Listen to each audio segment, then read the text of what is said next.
여기 번호를 좀 못 바꿨네요. 68회째입니다. 계시록 구조 지금 3번인데 제가 이걸 못 바꿨네요. 예, 그래서 오늘 제가 계시록 구조 세 번째 시간 이렇게 살펴보도록 하겠습니다. 저희가 지금까지 보신 것처럼 계시록은 서론과 결론을 빼면 네 번의 큰 묵시로 이루어져 있다 하는 걸 이제 지금까지 계속 보았잖아요. 예. 그래서 계시록 읽으실 때에도 이런 묵시 단위로 읽으시면 뭐 세부적인 것까지 지금은 다 이해를 하려고 하지 마시고 큰 윤곽을 잡고 이렇게 읽어보시면 돼요. 이제 오늘은 조금 더 구체적으로 한번 좀 들어가 보도록 하시죠. 저희가 앞주에 보신 것처럼 사도 요한이 그 경험한 이 묵시는 사도 요한만이 아니라 사도 바울도 경험했던 거고, 그리고 구약에서도 선지자 에스겔이라든지 꼭 선지자 에스겔만이 아니에요. 이제 다니엘도 그렇고 또 스가랴에서도 보면 이제 스가랴 선지자가 하나님으로부터 묵시를 받는 그런 것들을 볼 수 있죠.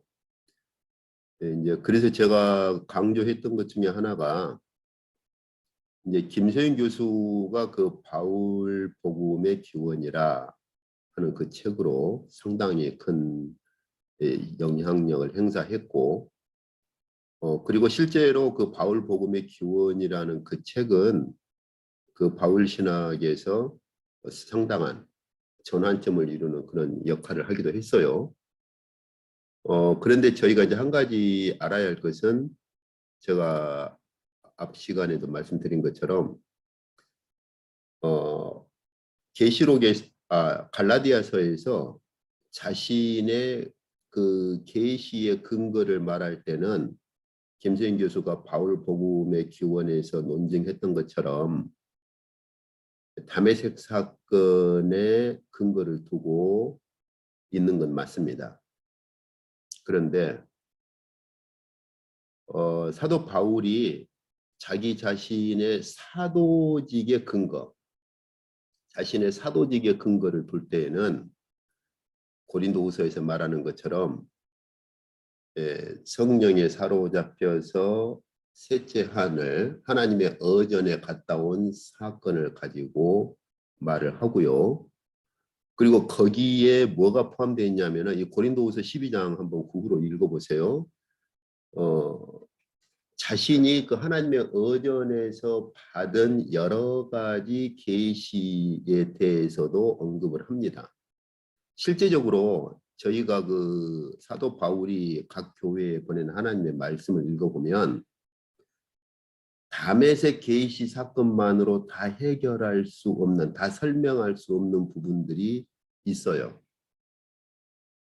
그것은 하나님의 어전에 올라가서 어전으로부터 받은 그러한 독특한 특성을 가진 본문들이 있습니다. 이제 한번 뭐 다음에 기회가 되면 그런 본문들을 같이 볼 수 있는 시간이 주어지면 좋겠어요. 이제 전에 제가 한국에서는 좀 몇 군데에서 목회자들하고 그런 본문들을 좀 본 적이 있습니다. 자, 그래서 이러한 경험들은 사도 요한, 사도 바울, 구약의 선지자들이 경험했던 그러한 경험들과 동일한 거죠. 자, 그래서 저희가 앞 시간에 본 것처럼 이 묵시가 어떻게 형성되느냐 그럴 때 묵시가 바로 그렇게 바로 그냥 확 주어지질 않아요. 이 묵시에 대한 예고, 다시 말해서 간략한 설명이라든지 어떤 상징적으로 그런 예고들을 보여주고서 묵시가 전개됩니다. 근데 유일하게 좀 다른 것들은 스가랴서예요. 그래서 스가랴서에서는 바로 하나님께서 묵시를 보여주시면서 물어요. 네가 이것이 뭔지 아느냐라고 물어요.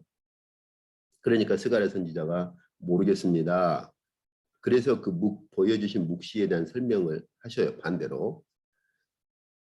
다니엘서 같은 경우는 두 가지가 혼합되어 있죠. 그래서 하나님께서 그 느부갓네살 왕에게 보여주신 꿈으로 보여주신 그러한 계시를 다니엘이 바로 해석하기도 하지만 다니엘서 저 뒷부분에 가보면 그건 다니엘이 굉장히 해석하기 힘들어합니다. 그래서 천사가 설명을 해주는 그런 것들이 같이 있어요. 근데 계시록은 미리 하나님께서 그 보여주실 묵시의 특성, 성격 이런 것들을 미리 말씀도 해주시고 미리 묵시로 보여주시고 나서 그 묵시를 전개해 나가요. 그렇기 때문에 계시록을 보실 때는 이 묵시에 대한 예고에서 특성을 잘 파악을 못하면 그 다음 묵시를 볼 때 오해를 하게 돼 있어요. 그래서 오늘 좀 그런 것들을 보시죠. 그래서 그 제가 그 4번의 묵시로 계시록이 기록되어 있다 했잖아요.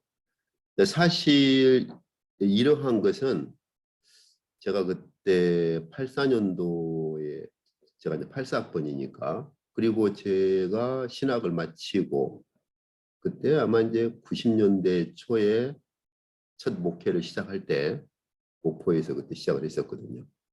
그때 제가 그 계시록 본문을 보면서 그 이제 그리스어 성경을 보면 알란트 학파에서 그 그리스어 성경 밑에 본문 비평 말고 본문이 있으면 한번 제가 다음에 한번 사진이 있으면 제가 보여드리면 좋겠네요. 본문이 있으면은 우리나라 관주 비슷한 거 있잖아요.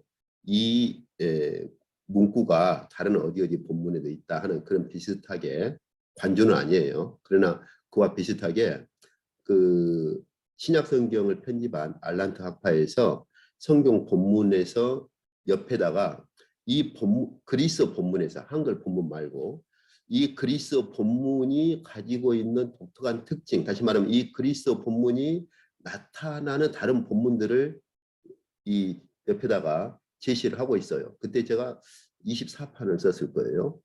그때 90년대 초반이니까. 그런데 그때 이 계시록을 보면서 이것을 제시를 한 거예요.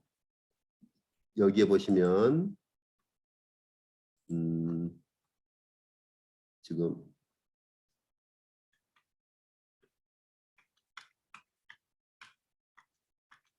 여기 이 구문이 여기 그 1장 10절과 4장 2절에 나와 있고 그리고 이 구문이 17장과 21장 여기에 등장하는 아주 독특한 패턴으로 제시가 되어 있는 걸 보고 제가 깜짝 놀랐어요. 그런데 이제 그 후에 그 침례교를 대표하는 대단한 신학자죠. 레드라고 이제 그 하나님 나라 연구에서 하나님 나라가 가지고 있는 묵시적 배경을 최초로 밝혀낸 학자입니다. 그래서 하나님 나라 연구에서 대단한 위치를 가지고 있죠. 그 레드가 요한계시록 주석을 쓸 때 레드도 이 네 구절을 이 구문이 요한계시록에서 차지하고 있는 중요성을 언급을 그때 했었어요. 근데 이제 안타까운 것은 이걸 제시만 하고서는 이 네 구문을 따라서 형성되는 네 묶음에 대한 구조나 그런 것들에 대해서는 밝혀내지를 못했죠. 근데 이제 저희가 보시는 것처럼 여기 첫 번째 묵시에서는 지금 교회에 지금 교회에 어떤 일이 일어나고 있는가, 교회의 상황이 무엇인가 하는 현재 교회의 상황을 먼저 첫 번째 묵시에서는 보여주셔요. 그리고 나서 두 번째부터 네 번째까지에서는 앞으로 더해질 일이 무엇인가 하는 것을 이제 묵시에서 말씀을 하시는 것을 볼 수가 있습니다. 그래서 여기 첫 번째 묵시를 예고하는 것이 1장 9절에서 20절까지거든요. 그런데 여기서 보시면은 묵시적인 표현을 쓰시죠. 지금 사도 요한을 여기 성령에 감동되어서 이 말이 이제 어떤 표현인지 아시겠죠? 이제 지금까지 이제 저희가 보았으니까 성령 여기 조금 더 직역하자면 성령 안에 사로잡혀서 혹은 구약의 사도들이나 선지자 구약의 선지자들이나 사도들이 경험했던 것처럼 성령에 휩싸여서 성령에 사로잡힌 상태에서 지금 보여주시는 거죠. 뭐를. 그러니까 성령으로 먼저 사로잡아 가지고 예. 그리고서 성령에 사로잡은 상태에서 네가 지금 보는 것 이게 바로 묵시적 상황이라 그랬잖아요. 이 묵시로 지금 보는 것을 일곱 교회에 보내라 이렇게 말씀을 하시죠. 그리고서 사도 요한이 보니까 바로 촛대 사이에 어떤 분이 계시는가를 쭉 설명을 합니다. 이것은 다니엘서에서 하나님께서 다니엘이나 에스겔에 보면 하나님께서 임재하신 방식과 똑같은 방식이에요. 이건 뒤에 좀 더 본문 자세히 들어갈 때 보시죠. 그리고서 하신 말씀이 보세요. 지금 네가 본 것 하나, 지금 있는 일 둘, 장차 될 일 세 가지를 기록해라 이렇게. 근데 이제 엄밀하게 말하면 두 가지죠.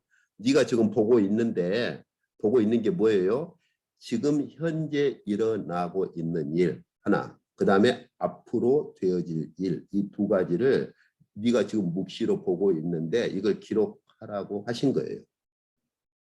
그래서 지금 현재 일어나고 있는 일이 뭐냐면 아시아 일곱 교회의 상황을 말합니다. 지금 현재 아시아 일곱 교회에서 일어나고 있는 이 교회의 상황, 지금 현재 아시아 일곱 교회에서 진행되고 있는 상황, 이것들을 기록하라는 것이고, 아시아 일곱 교회에 대한 묵시, 첫 번째 묵시가 끝나면 나머지 두 번째, 세 번째, 네 번째는 앞으로 되어질 일에 대한 묵시인 것이죠. 근데 저희가 그 이 일곱 교회를 한번 상황을 그 본문에서 읽어보시면 저희는 그냥 어찌하든지 교회가 섰으니까 됐다 그렇게 생각할 법 하잖아요. 그죠? 예. 그런데 유일하게 두 교회 빼고서는 경고를 받죠. 그리고 네가 회개하거나 돌이키거나 다시 회복하지 않으면 다시 말하면 하나님 나라에 못 들어갈 것으로까지 경고를 해버립니다. 이건 오늘날 저희가 정말로 정말 그 진지하게 정말 심각하게 저희가 고려해 봐야 될 본문이에요.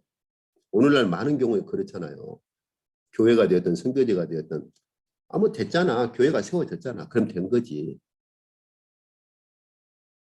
그래서 이 본문들 교회에 대한 경고라든지 약속들을 읽어보시면 전혀 그렇지가 않아요. 네가 지금 교회가 어떤 상태에 있는가 그걸 회복하지 않으면 거둬버리겠다 하는 거예요. 두 교회 빼고서는. 그렇잖아요. 제가 목포에서 봉사했던 교회, 제가 섬겼던 교회가 서머나 교회거든요. 이런 점에서 저희는 정말 심각하게 저희가 생각을 해볼 필요가 있어요. 어쨌든 뒤에 좀 더 보시죠. 자, 그래서 이렇게 두 가지 지금 현재 교회에 일어나고 있는 일 그리고 앞으로 장차 되어질 일을 기록하라 이렇게 말씀을 하셨죠. 이게 첫 번째 몫입니다. 그 다음에 두 번째 몫이 이 일 후에 이렇게 시작하죠. 여기서 이 일 후에라는 말은 이제 첫 번째 묵시를 본 후에 그 말입니다. 그러니까 이 계시록을 보시는 분들이 일곱 교회 본문이 끝나면 이제 끝났어. 일곱 교회 이제 끝났어. 그리고서는 일곱 교회에 대한 본문은 이제 마치 이미 끝나버린 것처럼 접어두고서는 일곱 교회 이후에 집착을 하거든요. 그러나 여기 일곱 교회의 그 묵시와 두 번째 묵시는 서로 연결되어 있어요. 그래서 이제 다음에 저희가 일곱 교회 볼 때 보시겠습니다만은 일곱 교회에 대한 경고가 되었던 약속이 되었던 항상 끝부분에 종말에 대한 약속으로 끝나죠. 그렇죠? 네가 회복하면 네가 혹은 회개하면 내가 종말에 어떤 것들을 주겠다. 내가 뭐 하얀 돌을 주겠다 등등등 종말에 대한 약속으로 끝나요. 그 종말에 대한 약속과 함께 이어지는 게 이 두 번째 묵시인 거예요. 종말에 내가 너에게 어떤 것을 줄 것인데 그 종말에 어떤 일이 일어날 것이냐 하는 거예요. 그래서 교회는 첫 번째 묵시 7교회에 연결해서 그렇다면 교회가 종말에 어떤 일에 이르러 갈 것인가, 하나님께서 종말에 이루어 가실 일이 무엇인가로 교회는 항상 연결되어야지. 계시록 볼 때 이제 7교회 끝났네, 그리고 마치 그건 이제 딱 끝나고 딱 덮어둬버리면 안 된다는 말이에요. 자, 그래서 그 아시아 7교회의 묵시를 주신 그 일 후에 그 말입니다. 근데 이 일 후에 이렇게 번역되어 있는데 더 정확히 번역하면요, 이것들 후에 그 말입니다. 일이라고 번역하면 안 돼요. 이것들 후에. 왜 이것들이라고 했느냐? 7교회에 대한 묵시 이후에 그 말입니다. 그 이후에 보세요. 여기서 이제 하나님께서 음성을 주시죠. 어떤 음성이죠? 올라오너라. 성령으로 사도 요한을 사로잡아가지고 사도 요한을 끌어올리시는 거예요. 올라오너라. 그러면서 이제 아까 보았던 그 말씀하시죠. 이후에 이 교회의 상황, 교회가 처한 이러한 것들, 이 교회에 대한 묵시 이후에 마땅히 일어날 일. 여기서 마땅이라고 번역되어 있는데요. 이것도 왜 마땅이라고 했는지 모르겠어요. 필연적으로. 좀 어색하지만 직역하면 필연적으로 반드시 그 말입니다. 자, 이 이후에 하나님께서 그 아시아 7교회에 대한 묵시를 주신 그 묵시 후에 그 말이에요. 묵시 후에 하나님께서 하신 말씀이 이 묵시 이후에, 이 말은 아시아 7교회가 종말에까지 이르러 갈 것인데 그 종말에까지 이르러 간 후에 반드시 일어난 일들을 내가 보여주겠다. 묵시로 보여주겠다 하는 거예요. 이게 바로 뭡니까? 두 번째 묵시에 대한 예고입니다. 예고. 그러면 저희는 이제 두 번째 묵시가 뭐라는 걸 짐작을 할 수 있겠죠. 두 번째 묵시는 어떤 겁니까? 이제 종말에 일어날 일들을 앞으로 보여주실 것이라는 걸 알 수 있는 것이죠. 그렇잖아요. 그래서 그 다음에 어떤 일이 생깁니까? 성령에 사로잡히죠. 내가 곧 성령에 사로잡힌 상태가 되었다. 그래서 사도 요한이 성령에 사로잡혀서 끌려 올라가서 보는 게 뭐예요? 하나님의 어전을 봅니다. 요한계시록 4장 2절부터 11절까지 보면 그 어전이 자세하게 기록되어 있어요. 근데 사도 요한이 사로잡혀서 끌려 올라가 가지고 하나님의 어전에서 본 그 하나님의 어전의 그러한 모습은 에스겔 선지자가 보았던 것, 다니엘 선지자가 보았던 것들하고 일치합니다. 정확히 일치해요.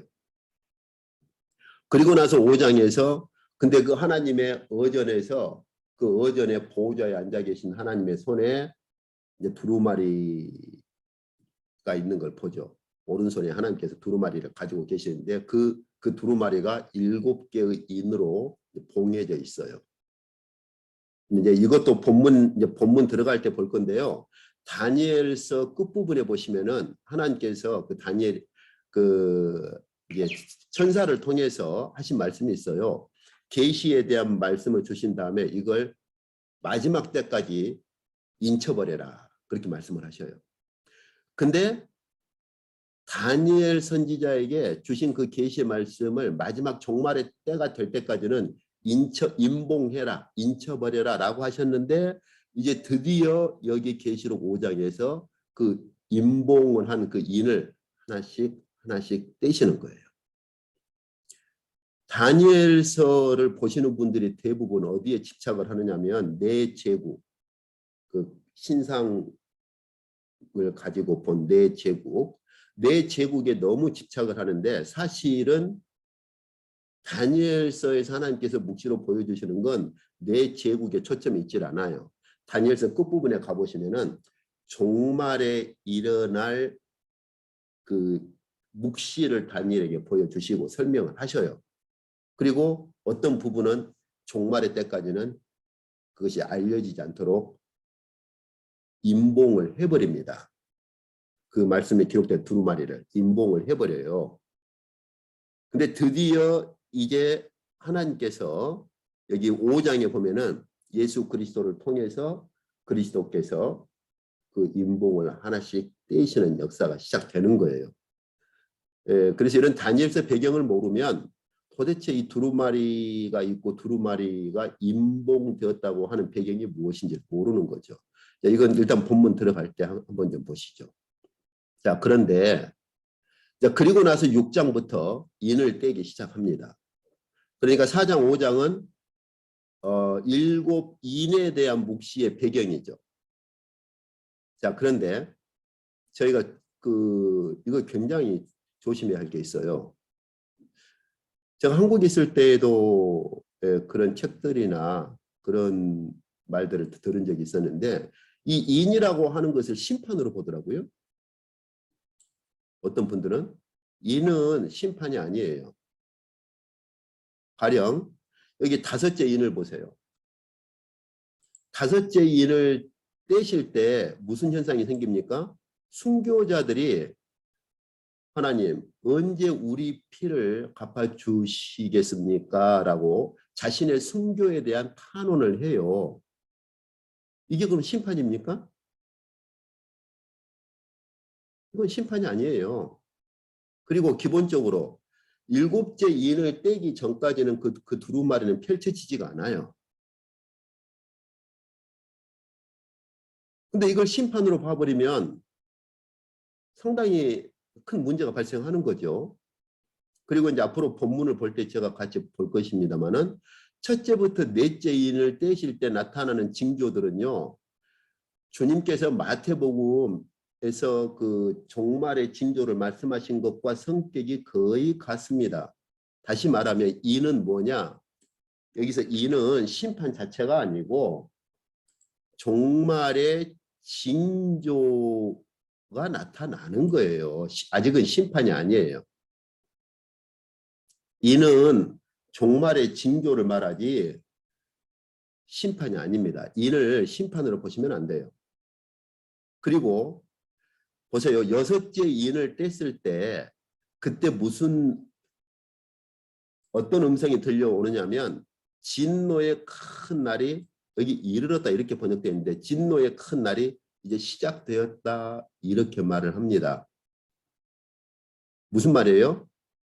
5째 인을 뗄 때까지는 하나님의 진노의 큰 날, 심판의 큰 날이 아직 시작이 안 된 거예요. 6째 인을 뗄 때, 6번째 인을 뗄 때야 비로소 이제 심판의 큰 날이 이제 시작되는 거예요. 왜 그러는지는 이제 곧바로 보시죠. 그래서 저희가 한 가지 잘 기억하셔야 될 것은 인은 심판이 아닙니다. 종말의 징조예요. 그래서 그 마지막 종말의 때까지 순교자들이 하나님께 탄식을 하고 있는 거예요. 우리 피를 흘린 자들, 그러한 자들을 언제 심판하시겠습니까? 이렇게 탄식하고 있는 거예요, 지금. 이게 왜 심판이에요? 종말의 때까지 순교자들이 하나님 앞에서 하나님 앞에 있는 순교자들의 영혼이 그렇게 탄식하고 있는 거죠. 그래서 오늘 분명히 아셔야 될 것은 이는 심판이 아닙니다. 종말의 징조예요. 자, 그리고서 이제 보시죠. 그래서 방금 저희가 보신 것처럼 첫째부터 넷째 인까지는 이 세상에 나타나는 종말의 징조이고요. 5째 인은 순교자, 즉 순교당한 순교자들이 하나님의 제단 아래서 탄식하고 있는 탄식이에요. 그러니까 이건 심판이 될 수 없잖아요. 그죠? 예. 그리고 6째 인을 떼실 때는 이제 이 세상이 아니라 우주에 나타나는 종말의 징조입니다. 근데 이러한 이 세상에 나타나는 종말의 징조와 우주에 나타나는 이 종말의 징조 본문을 마태복음에 주께서 마지막 종말의 때에 나타날 징조를 말씀하신 것과 비교를 해보시면 거의 성격이 같아요. 저희가 이 본문 더 구체적으로 들어갈 때 좀 보시죠. 자, 그리고 나서 나팔 묵시가 주어지기 전에 역시 예고가 있습니다. 이 나팔 묵시가 무엇인가? 그래서 역시 똑같은 문구를 쓰고 있잖아요. 그죠? 2일 후에 아까도 2일 여기도 2일이라고 그랬는데 이것들 후에 그 말입니다. 다시 말하면 인에 대한 묵시들 후에 인에 대한 묵시를 본 후에 그 말이에요. 또 다른 묵시를 보는 거예요. 그래서 본다, 이렇게 듣는다. 여기서 저희가 전에 그 묵시와 계시 저희가 볼 때 구약에서 볼 때에도 묵시에서 나타나는 전형적인 표현이라고 했었죠. 본다, 듣는다라고 하는 것들. 근데 무엇에 대한 묵시를 보고 듣습니까? 뭡니까? 인침받은 자들에 대한. 인침받은 자들. 그렇다면 이제 일곱 나팔에 대한 묵시는 인침받았느냐 인침받지 않았느냐에 대해서 초점이 맞추어져 있다고 하는 걸 볼 수 있겠죠. 그렇죠? 예. 그리고 여기 인침받은 자들의 수를 들었다라고 말하죠. 다시 말하면 사도 요한이 뭐 14만 4천 명을 일일이 셌겠어요? 묵시를 보고 있는 동안에 여러분 14만 4천 명 세보세요. 셀 수 있겠어요? 저 같으면 아마 글쎄요. 한 3분의 1이나 세다가 숫자 헷갈려가지고 못 셀걸요.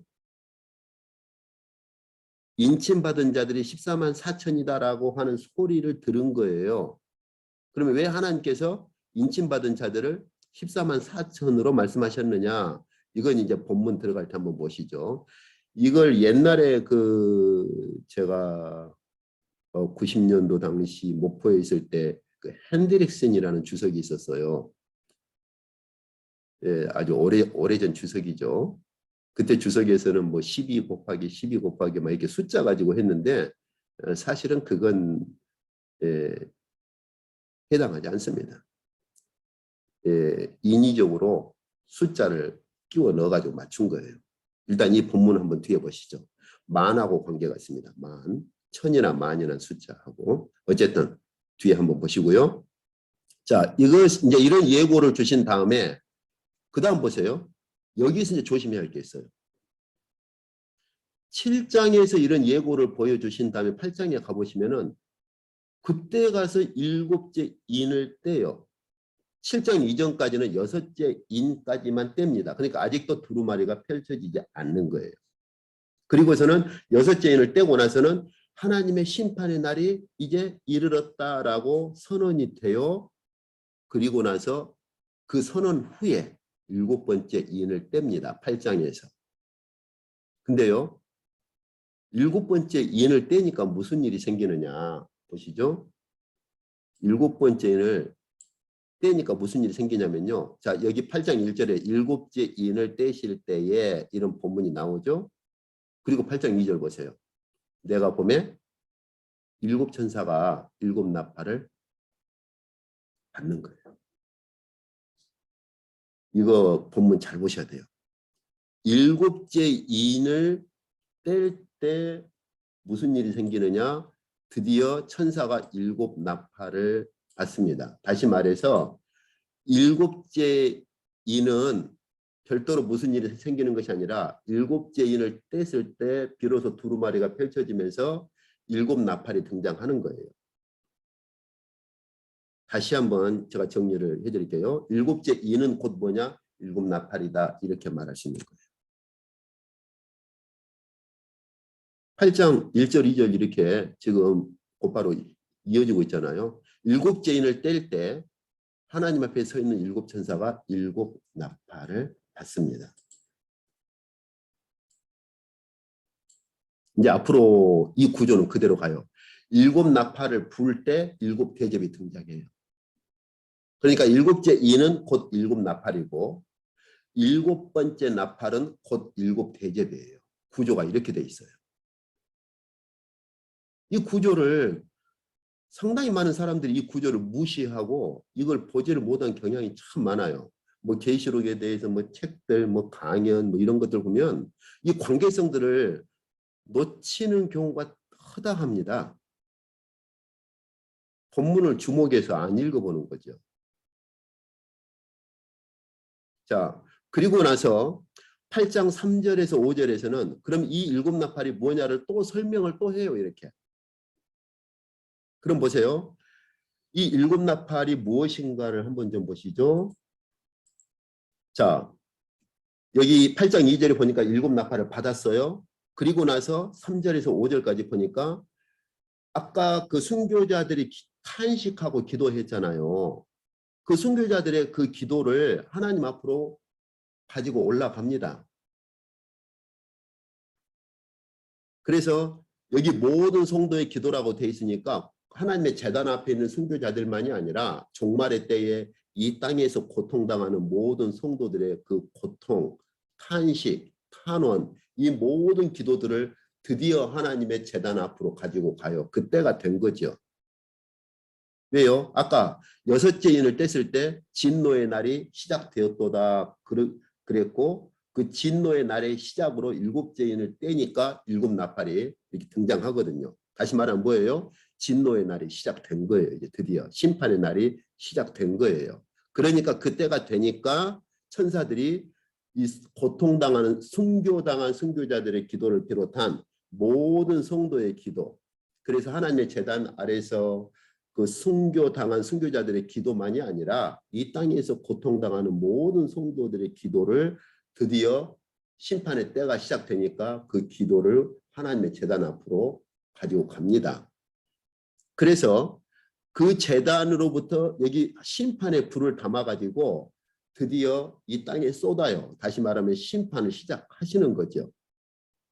그러니까 우레, 음성, 번개, 지진이 발생하는 거죠. 이건 구약에도 보면 하나님께서 임재하실 때 나타나는 현상이기도 하면서 동시에 하나님의 심판 때에 나타날 그러한 그 현상들, 그런 것들이거든요. 이게.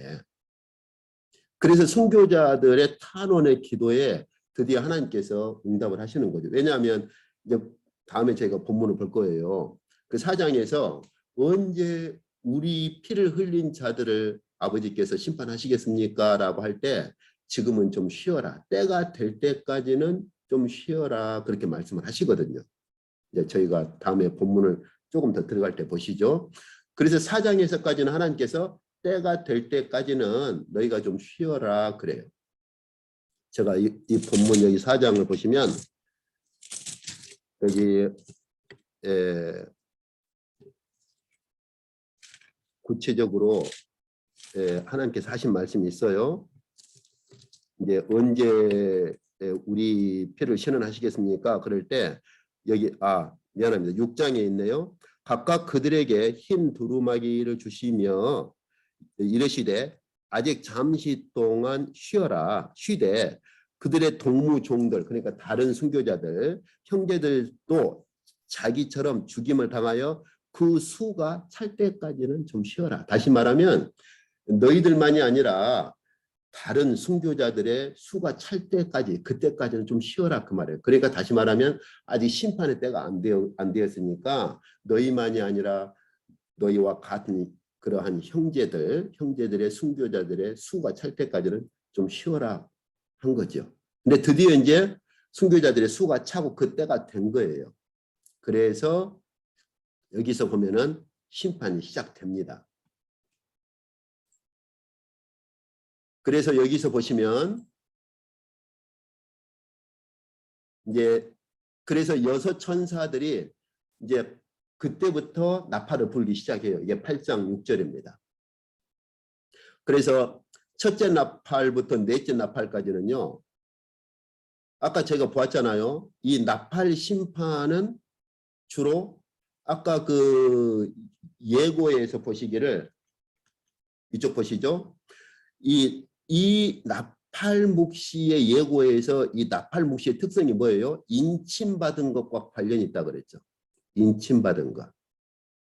그래서 여기서 보시면은 이 첫째부터 넷째 나팔까지는 우주와 이 땅에서 일어나는 전체 심판이 아니라 이 우주와 이 땅에서 일어나는 3분의 1 심판입니다. 본문을 보세요. 3분의 1씩만 심판을 해요. 왜요?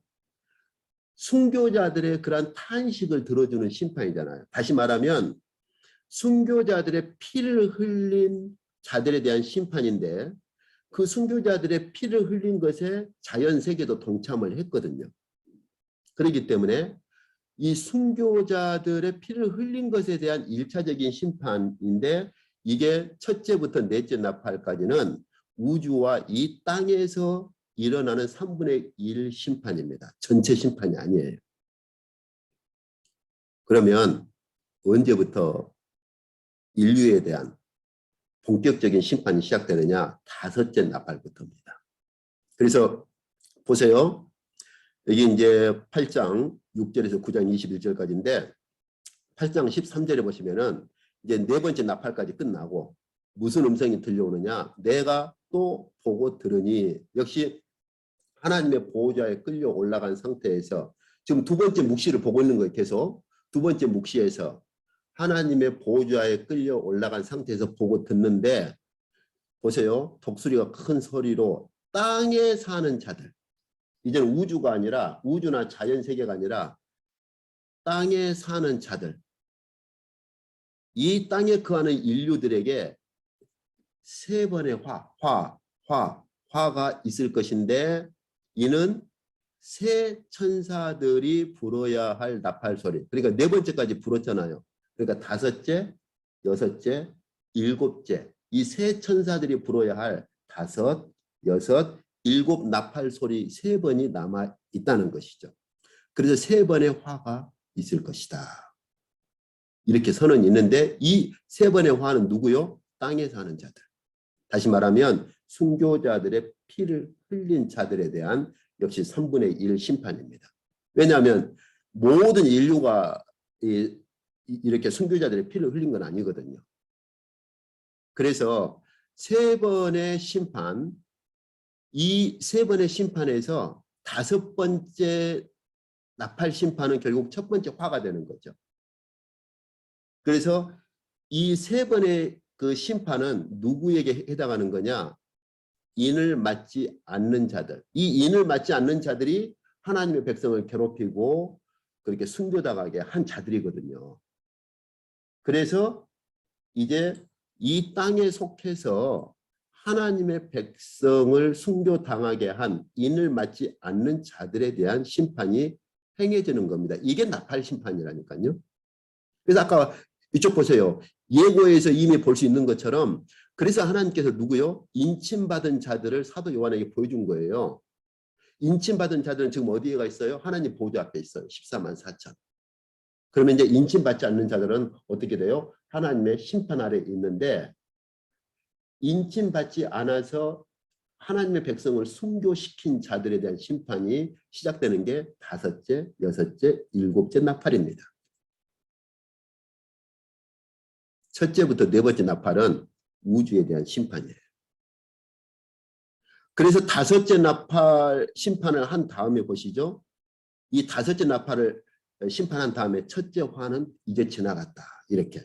왜? 다섯째 나팔 심판을 행했으니까. 그러면서 아직 이후에 화 둘이 두 화가 이를 것이다. 뭐요? 여섯째 나팔, 일곱 번째 나팔. 그래서 여섯 번째 나팔을 부를 때 두 번째 화가 시작됩니다. 그래서 여섯 번째 나팔 심판이 시작돼요. 이것도 이게 제가 뒤에 보시면은 인을 맞지 않는 자들, 그 다음에 우상을 섬기고 귀신을 섬기고 점을 치는 자들. 예, 여섯 번째 나팔이. 그래서 다섯 번째 나팔은 주로 초점이 인을 맞지 않는 자들. 그 다음에 여기 여섯 번째, 두 번째 화, 여섯 번째 나팔 심판은 귀신을 섬기고 우상을 섬기고 이렇게 점을 치는 자들, 그런 자들에게 초점이 있어요. 그런 자들의 특성이 뭡니까? 하나님의 백성을 순교시킨 자들이 있죠. 그리고 마지막 세 번째 화가 뭐예요?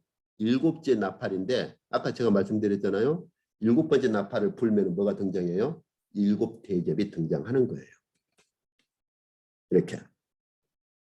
자, 그러면 이제 그 다음에 보시죠. 그래서 방금 저희가 보신 것처럼 일곱 번째 인을 떼면 일곱 나팔이 등장을 하는 거고요. 이게 5번째 나팔이 곧 첫 번째 화가 되고 6번째 나팔이 2번째 화가 되고 7번째 나팔이 3번째 화가 되는 거예요. 이렇게. 그래서 7번째 이제 대접 묵시가 시작되는데 그 배경이 뭐예요? 이제 하나님의 비밀이 이제 이루어질 것이다. 이제 이건 이 본문 볼 때 좀 더 보시고요. 그때 무슨 일이 생깁니까? 하나님께 세운 두 증인이 예언을 하는데 그 예언이 끝날 때쯤 되면은 무저경에서 올라오는 짐승이 그 두 증인을 죽여요. 다시 말하면 무저경에서 올라온 짐승에 대한 심판. 다시 말하면 바벨론 심판, 짐승과 바벨론 심판이 시작돼요. 그게 7번째 대접 묵시의 성격이에요. 그래서 여기 둘째 화는 지나갔으니 보라. 여기 이제 11장입니다. 왜냐하면 예고가 10장부터 시작되잖아요.